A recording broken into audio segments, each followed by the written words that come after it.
Mark Williams, our top seed. Bryan Goebel, the number 2 seed. They'll go at it for $24,000 in first place prize money. Bryan Goebel very confident coming into this game. Disposed of the all-time leading money winner, Marshall Holman. Now it has to take on another 2-time Firestone winner, Mark Williams. And a player who hasn't won in 3 years. Goebel starts with a strike on the left-hand lane. Well, he has been a player who has certainly taken advantage of his appearances in the championship round. Television doesn't scare him. He bowls very well out here. Doesn't bother this guy either. No, this is one of the clutch bowlers of all time here. Let's see where he plays. Plays out a little bit. Comes off his hand rolling and whacks out the 10. Boy, he did something interesting in practice. Practiced mostly inside because he had a great reaction on the outside. And his idea there was he didn't want to mess up that shot that's out there right now. And if he plays in, all he's going to do is move the oil inside down a little bit, maybe create even a better shot for himself, a little hold and swing. That's what every player looks for. Well, he's also got an A and a B game, though, which is, I think, what you have to be successful out here. Straight up with a hand. 2-8. 10-pin took off. Ball didn't make it back. Mark's known for having one of the best hand releases, cleanest hand releases on the tour. Switched to 4 steps last fall and stuck with it all the way through the winter, though, even though this is his first telecast. Said he likes it much better, that it helps his swing, that it gives him something to think about as he pushes and steps at the same time. 5 steps, he found out he was doing basically nothing as he converts the spare with that first step, so he thought this was easier for him. I could identify with that. I liked the idea of pushing and stepping on the first step, something to really concentrate on. What'd you do when you were taking 3 steps? Well, I thought differently then. Jeez. Did you ever take 2? Yeah. Oh. Yeah, in league. I wish I hadn't asked that. Now I wish. For the double, and leaves the 4-pin. I've got to follow up. Why did you take 2? Well, it was just experiment practice, in league. I shot 298 once with it. Jeez. Well, we know what the average builder is going to be next week. 1, 2, 3, 4, 5, 6-step approaches. Well, we did 3, 4, 5, and 6 one time. I know. We ran out of time. That was a saga. Wasn't a tip. It was a documentary. Spare up for Bryan Goebel as we take a look at the green that they're shooting for here this afternoon. 24, 13, 8, 6, and 5. Marshall went home with 8, and the loser of this match is going to take home 13.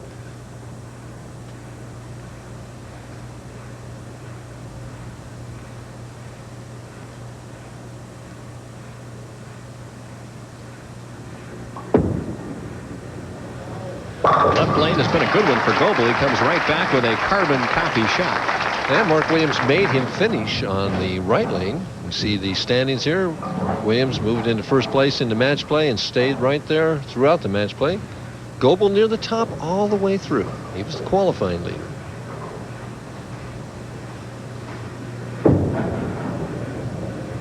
Oh, that pretty head release in a solid 9-pin as the ball doesn't deflect at all.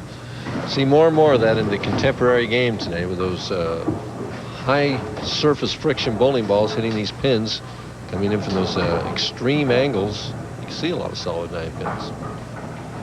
Switches balls and throws straight at the spare. The thing that I find unusual about Mark Williams, and I watched him ever since he won his first title in '84 back in Waukegan, doesn't seem to be overtly affected by good breaks or bad breaks. He's very steady. It doesn't seem to be affected by pressure either. I mean, he can throw under the most intense pressure the same shot as he'd throw in practice. Very even-tempered person. A little more room. Ooh, beautiful shot. Well, I think that was a range finder there, and he'll remember the coordinates of that strike on the left-hand lane. The coordinates, huh? Watch this. He sets the ball down, goes over about the second arrow out to maybe the second board at 45 feet. And that's the result, all 10 in the pit. Goebel up 1, looking to make it 11.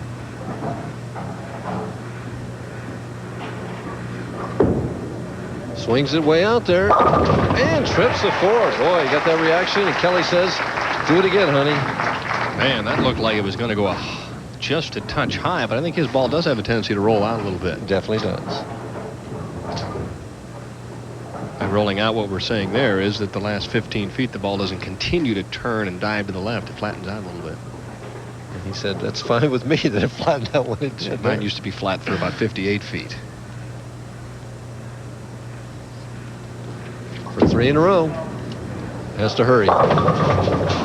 Interesting, when he gets it in on that left lane, it skids a little bit further and doesn't make it back as he leaves the 2 and the 8 pin right here. Talking to himself, that's his good lane, and he knew that he missed on the lane that he really likes. Well, he wants to get it like Mark Williams did, get it a little bit wide where it hits that dry first and second board or so and banks right in there. Not an easy spare.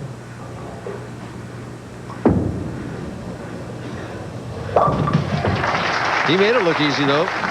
All right, coming up immediately following our Kessler Classic, our live Preakness special on ESPN. We'll strike the gold, win the second step in the Triple Crown. You think he will? Yep. What do I know about horses, though? That's why I'm glad. That's why I turned that question back to you. My good friend Larry Horner back in Akron told me last week that Strike the Gold would easily win the Kentucky Derby, so I made my $1 personal wager and came out ahead. And Mark Williams, who had thrown 2 shots in a row in the pocket on the right lane, doesn't make a good shot on a chance to take the lead in the match. Goes Brooklyn, leaves the 6 pin. Right now, he's just fighting to make good shots. Mark's a 4-step player, holds the ball waist high, pushes and steps basically at the same time. A little bump up with the push away. The ball's right in time here. See the backswing. Bends that elbow a little bit. Nice long slide and the pretty hand release. And the follow through right up past the right ear.